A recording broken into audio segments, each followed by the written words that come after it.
Bonjour. Alors aujourd'hui, début du petit chapitre qui s'appelle la théorie du choix social. Dans ce petit chapitre-là, on va aborder différentes procédures de vote qu'on peut utiliser quand on fait une élection ou quand on pense au vote sur un sujet particulier. On appelle ça le choix social.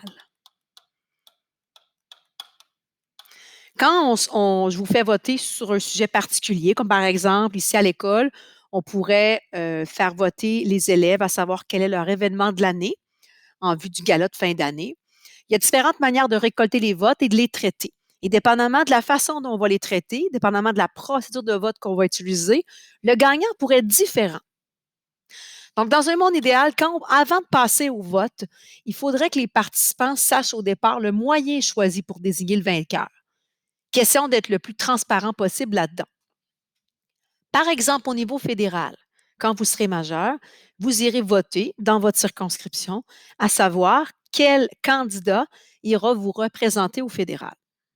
OK? Avant de passer au vote de cette manière-là, on sait de quelle manière les votes seront traités pour savoir en fait, dans la manière dont on va traiter ça, on le sait d'avance pour savoir qui sera le gagnant, donc qui ira nous représenter là, comme élu, comme député au fédéral. Donc, comme personne qui vote, comme citoyen, on est au courant de la manière de faire, on est au courant de la procédure de vote utilisée. Encore une fois, question que ça soit le plus transparent possible avant de se mettre en action. Dans ce chapitre-là, donc, on va voir les différentes procédures de vote.